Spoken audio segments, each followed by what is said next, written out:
پرویز خٹک صاحب نے نئی جماعت بنا لیا ہے پاکستان تحریک انصاف پارلیمنٹیرینز کے نام سے. اس جماعت کا اور کسی کو تو ابھی تک تکلیف دکھنے میں نہیں ہے، لیکن JUI کو ضرور تکلیف ہو رہی ہے، کیونکہ وہ سمجھتے تھے کہ خیبر پختونخوا میں وہ بلا مقابلہ جیت جائیں گے. لیکن اب یہ جماعت شاید اقتدار میں آ جائے اور ان کو اسی بات کا ڈر لگا ہوا ہے. سیکنڈلی سر، عمران خان صاحب کہتے تھے کہ اگر انہیں وزیر اعظم نہ بنایا گیا تو پاکستان 3 حصوں میں تقسیم ہو جائے گا، اور ان کی اپنی پارٹی اب 3 حصوں میں تقسیم ہو چکی ہے. کیا کہیں گے اس پر سر؟ جی شکریہ. دیکھیں، پہلی بات تو آپ نے کی ہے اس جماعت کی جو پرویز خٹک صاحب نے بنائی ہے.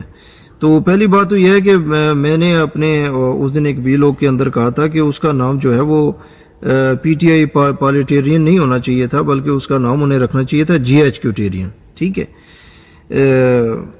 کیونکہ یہ پارلیمانی لوگوں کے یہ کام نہیں ہوتے کہ ایک پارٹی کے حصہ بنے، کبھی دوسری کا بنے، کبھی تیسری کا بنے. تو اور آپ دیکھ لیں، پہلے وہ کسی اور جو APN کا حصہ تھے، پھر وہ مولانا صاحب کے ساتھ بھی کچھ عرصہ میرے خیال سے وہ شامل رہے، اور اس کے بعد آپ دیکھ لیں کہ وہ PTI میں شمولیت اختیار کر لی، اب اپنی جماعت بنانے جا رہے ہیں. تو پہلی بات تو یہ کہ ایک سینئر لیڈر کو یہ باتیں زیب نہیں دیتی. اور اس کے بعد آپ دیکھ لیں کہ ڈنڈے والی سرکار کے اوپر کے کہنے کے اوپر انہوں نے یہ جماعت بنائی، اور تحریک انصاف کو انہوں نے خیر بات کہا.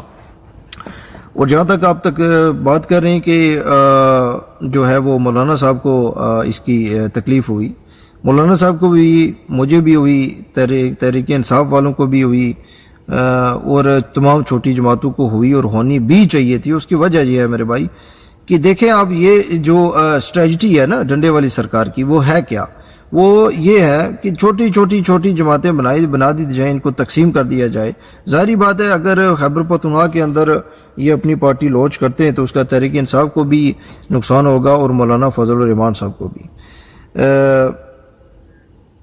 تو یہ جتنی چھوٹی جماعتیں آپ کریٹ کریں گے، ان سب کا فائدہ جو ہے وہ بڑی جماعتوں کو ہوگا، نون لیگ اور پیپلز پارٹی وغیرہ کو. تو تکلیف ہوئی اور ہونی بھی چاہیے تھی.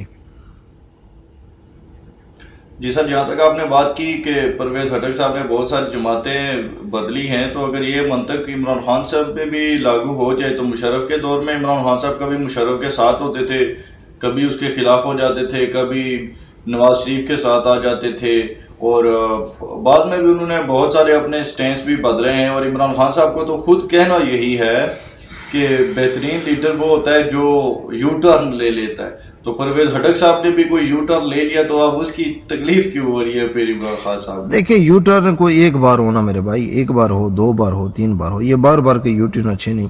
اور یو ٹرن میں اور حکمت عملی میں بہت فرق ہوتا ہے. ٹھیک ہے، تو یہ جو ہے یہ حکمت عملی ہے، یو ٹرن نہیں ہے. صحیح. تو آپ یہ کہہ رہے ہیں کہ بندہ چلے اپنے سٹانس سے بے شک پھرتا رہے، لیکن کم سے کم اپنی جماعت تو ایک ہی رکھنی چاہیے، اس کو نہیں تبدیل کرنا چاہیے. جی ٹھیک ہو گیا سر.